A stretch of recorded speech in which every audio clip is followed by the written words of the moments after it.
Good morning, Phono friends. Don Wilson here with another exciting episode of As the Record Turns. I have a fun little project that I picked up from the Wayne show this past weekend.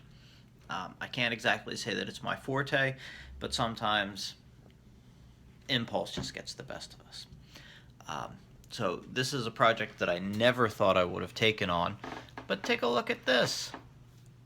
This is a Madame Hendren doll. She's in her undergarments, so needs a little clothing, but in good condition. Has her original hair, and she's probably from about 1922. And if we look, it's interesting where the manufacturer decided to put their information. But there we can see that it is a genuine Madame Hendren doll.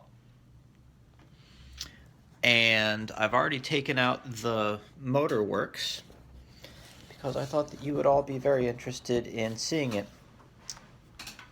What we have is a teeny tiny little phonograph that sits, see, it fits in my hand, very tiny little machine. And this is the whole machine. It goes into her lower back, and this part is exposed. Very well thought out little machine. And the reason that the back of this is exposed is because here's the record. It's this nice little cylinder. It has a celluloid skin on a little piece of cardboard with a nice little stamped sheet metal, finger grooved holes, so you can just easily slide it on and change it out. See, look at that. Isn't that nice? A little quick tour of the machine is obviously that's the mandrel, and there's the flyweights and the governor that you can probably just make out.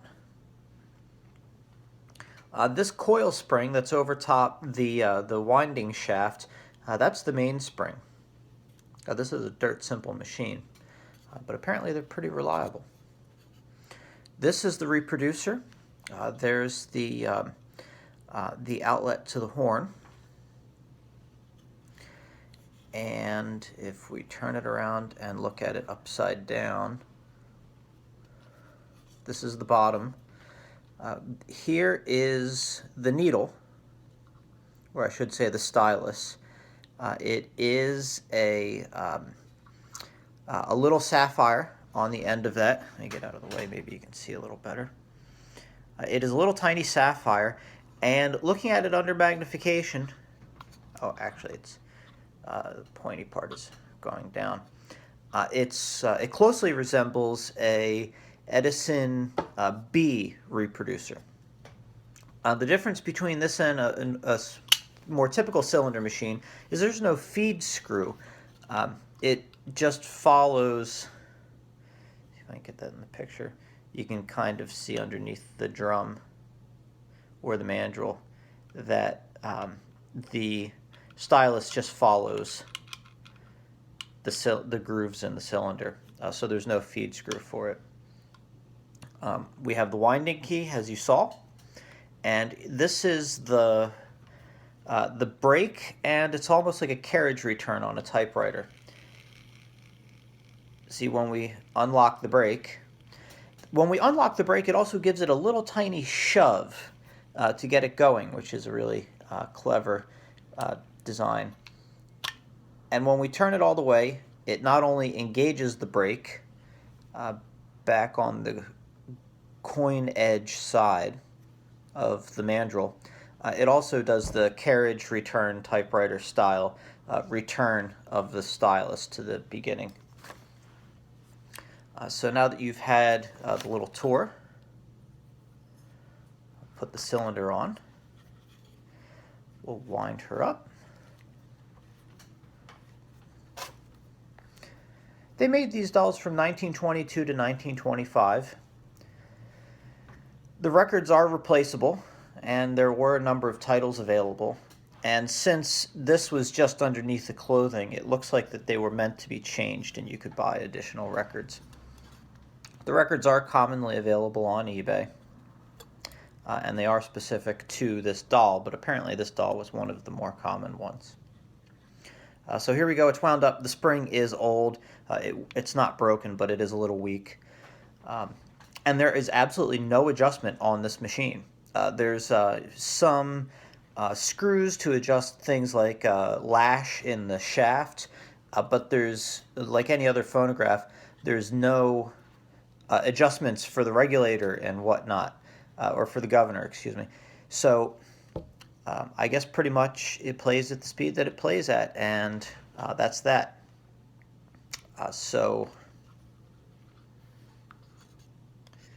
compact it's hard to show you the details. Anyway, so I'm going to disengage the brake, which will get it started.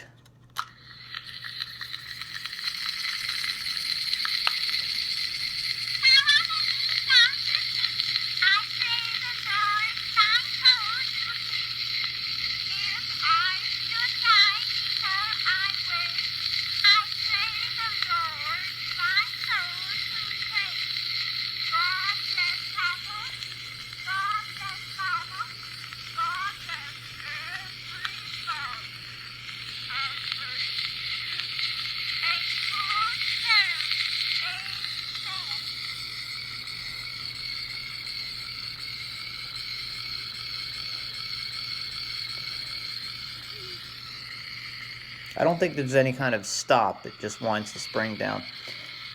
But we will stop it and return it, and here you can see that returns the stylus and engages the brake. So thanks for watching, and if you enjoy this, then I hope that you'll keep watching, because there's plenty more ridiculous things with phonographs to do. So I'll see you later, everybody.